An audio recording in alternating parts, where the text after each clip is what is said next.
Welcome back नाज़रीन। Programme के इस हिस्से में हम जिक्र करेंगे ईरान का। ईरान अमरीका इज़राइल की जो जंग है वो जारी है। रोज़ मुख्तलिफ़ किस्म के पैगामात सामने आते हैं। कुछ कहा नहीं जा सकता कि क्या ये जंग कुछ दिनों में ख़त्म हो जाएगी या ये यूं ही चलती रहेगी, बल्कि हफ्ते जो हैं वो महीनों में तब्दील हो जाएंगे। अब जैसे गुज़िश्ता रोज़ ही ले लें, अब बहुत एकदम इत्ला आई कि जो सदर डोनाल्ड ट्रंप हैं वो आज यानी कि पाकिस्तान की सुबह 6 बजे अमेरिकन कौम से ख़िताब करेंगे। बहुत से लोगों का ख़याल था कि वो इस खिताब में कोई पॉलिसी के हवाले से फ़ैसला होगा या जंग, किसी ने कहा जंग जो है उसको ख़त्म करने का ऐलान कर देंगे, जंग बंदी का ऐलान कर देंगे। कुछ का ख़याल था कि वो ट्रूप्स जो हैं वो ईरान में उतारने की बात करेंगे।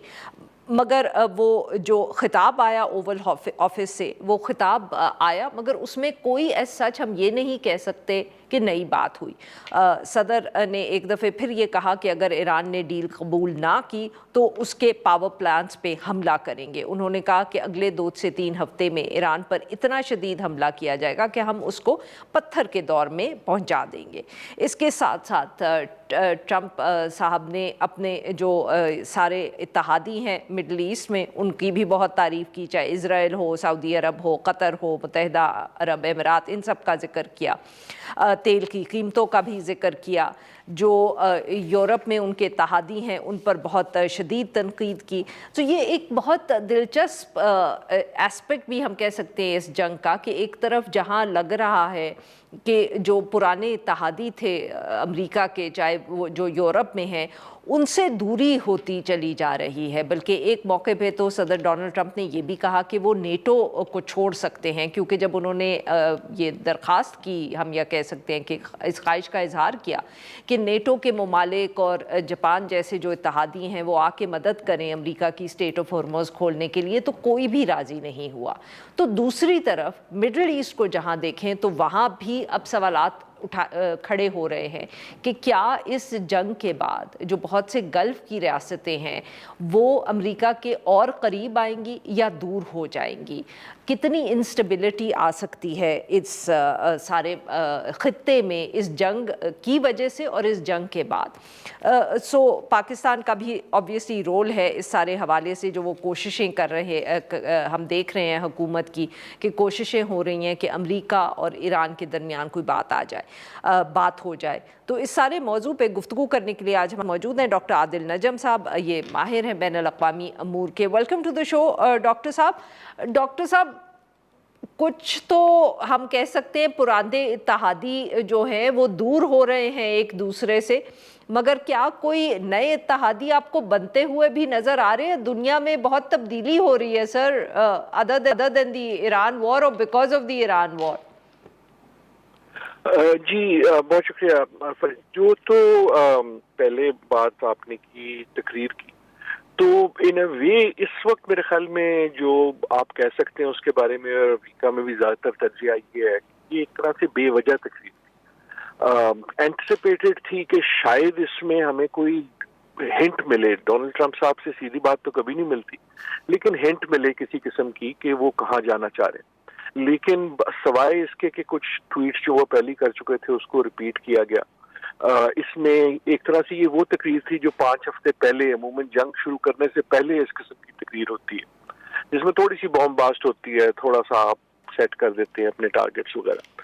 लेकिन वो अब 5 हफ्ते बाद आई। जो आपका सवाल है इस पे, बट सर माफ करिएगा, आपकी बात यहाँ काट रही हूँ, टारगेट तो फिर भी उन्होंने कोई सेट नहीं किया, या आप कहेंगे कि सेट कर दिया अब आपने, क्योंकि तकरीर का जिक्र किया, तो लेट्स डिस्कस दैट फर्स्ट।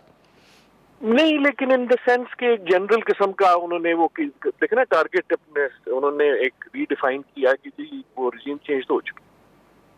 सो इन अ वे अपने आपको एक वो ऐसा टारगेट दे दिया जिसपे वो कह सकेंगे अगर चाहें कि ये तो अचीव हो चुका है, और या कुछ जो है मड़के आप कह लें या कुछ ऐसी चीजें ईरान के हवाले से कह दी कि तुमने अगर ये किया तो मैं ये कर दूंगा। लेकिन उस किस्म की तकरीर है जो अमूमन जंग शुरू करने से पहले आप अपने मुल्क को देते हैं कि जी मैं ये करने वाला हूँ और इसलिए कर रहा हूँ, चाहे वो क्लियर ना भी हो, but in a way it was purposeless. I think एक अगर उसमें आपने तकरीर पे ही हम बात करें تو ایک چیز یہ ہے کہ اٹ از سرپرائزنگ پیپل کہ why he was like this because it was also uncharacteristic for Trump. اچھا. عموماً وہ کا کہیں زیادہ بام باسٹ ہوتا ہے کہ اگر انہوں نے بڑک مارنی ہے تو بہت زیادہ ماریں گے. ایک طرح سے آپ کو ایک مدھم بھی نظر آیا, خصوصاً جب انہوں نے یہ آپ کے دوسرے سوال کے حوالے سے کہ جب انہوں نے بات کی گلف کے ممالک کی تو وہ بڑے دھیمے انداز سے ان کو ایک طرح سے ری ایشور کرنے کے لیے, جس سے لگتا یہ ہے کہ ان پہ گلف کے ممالک سے بھی ایک پریشر ہے کہ وہ ممالک بھی پروبیبلی ان سے کہہ رہے ہیں کہ جی تم نے تو ہمارا خیال رکھنا تھا اور اب آپ کہہ رہے ہو کہ ہم آپ کا خیال رکھیں. یہ تو سارا جو تھا کانٹریکٹ ہمارا یہ تو الٹا ہو گیا. بٹ ان دیٹ سینس ایک اگر آپ نے اس میں کچھ ریڈ کرنا ہی ہے, حالانکہ میرے خیال میں it is not very clear, تو ایک سینس یہ ہو سکتی ہے کہ maybe there is something going on behind the scene. Maybe کوئی انتظار ہے کہ شاید جو پاکستان چین وغیرہ کر رہے ہیں اس سے کوئی پیش رفت ہو جائے, یا ایران کے ساتھ اگر کوئی بات ہو رہی ہے, آئی ایم ناٹ شیور کہ ہو رہی ہے. لیکن it was a very unusual speech. کہنے کا مقصد یہ ہے کہ اٹ واز انیوژل, ایک تو as a war speech unusual تھی اور دوسری ایز اے ٹرمپ اسپیچ بھی انیوژل تھی. اور یہاں زیادہ تر جو کامنٹیٹرز ہیں وہ یہ کہہ رہے ہیں کہ وی آر ناٹ شیور کہ یہ کیوں کی گئی. تو سر آپ کی باتوں سے تو مجھے ایسا لگ رہا ہے کہ جیسے ہم شاید یہ کہہ سکتے ہیں, یا یہ جو تجزیہ ہم سنتے رہتے ہیں کہ ٹرمپ صاحب بھی شاید تھوڑا گھبرا گئے ہیں یا اس جنگ میں پھنس گئے ہیں. تو اگر ہم یہ کہیں کہ اس تقریر سے بھی ہمیں یہی نظر آیا.